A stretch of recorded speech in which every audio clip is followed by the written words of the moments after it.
Imagine waking up one morning to find a message on your phone. Your treatment has been cancelled. The company is gone. The customer support line is dead. And the lifetime guarantee you were sold, the one that promised you a perfect smile forever, means absolutely nothing. But here's the part that makes your stomach turn. You're still expected to keep making your monthly payments. That's what happened to over 2 million Smile DirectClub customers. People who trusted a company with their teeth, one of the most personal, irreversible things you can hand over to a stranger. It was a brutal end for a company that just 4 years earlier had valued itself at $8.9 billion.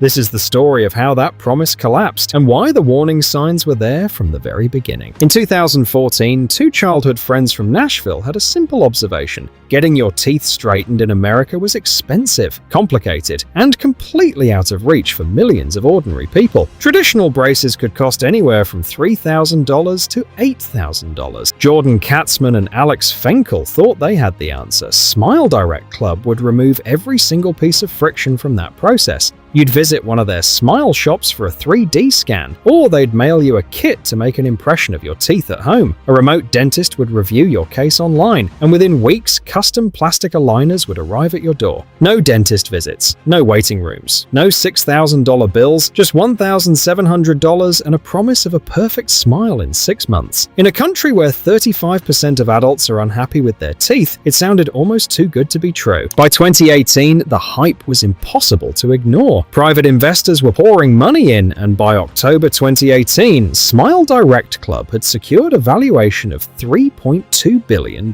They partnered with CVS Health to open smile shops inside hundreds of pharmacies nationwide. NBA star Draymond Green was an investor and brand ambassador, and they signed Shawn Mendes at the Grammys. The message was clear. Smile DirectClub wasn't just a dental company, it was a tech platform, the future of healthcare. By summer 2019, they were targeting an $8.9 billion valuation at their IPO. On September 12, 2019, they started trading on NASDAQ. The stock dropped 28% on day one. It was reported as the worst first-day performance of any major US IPO since the financial crisis. The public markets were sending a very clear message. This was not a software company. This was a company selling medical devices to people's mouths. And that changes everything. Almost immediately, the cracks appeared everywhere at once. Orthodontists across America had been raising alarm bells from the start, conducting orthodontic treatment without in-person x-rays, without checking for gum disease or cavities. It wasn't just cutting corners, it was genuinely dangerous.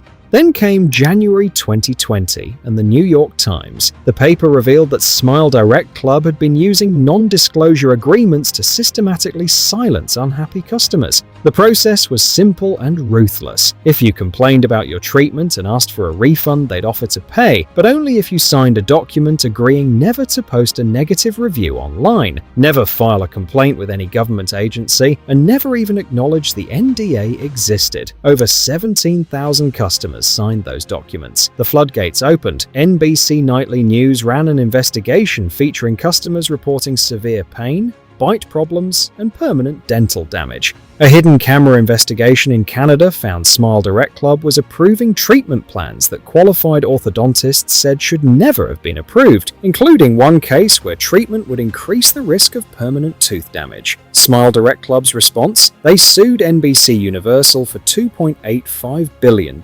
They sued journalists, they sued regulators, they sued state dental boards. A company that promised to democratize dentistry was spending its remaining resources trying to silence everyone who dared to tell the truth. By 2022, the model was completely broken. They were burning through cash, legal costs were mounting, rising inflation meant customers were cutting back on elective procedures, and word of mouth, once their greatest asset, had turned toxic. They were caught in an impossible trap. To survive, they needed new customers. To get new customers, they needed to keep spending on marketing, but that spending was accelerating their collapse. On September 2023, Smile DirectClub filed for Chapter 11 bankruptcy. They promised operations would continue normally. They were wrong. On December 8, 2023, just weeks before Christmas, a last-ditch rescue deal collapsed and the company announced it was ceasing all operations immediately. The people who chose Smile DirectClub precisely because they couldn't afford traditional dental care were left with damaged teeth, empty bank accounts, and no recourse. Smile DirectClub's story is not just about a company that failed.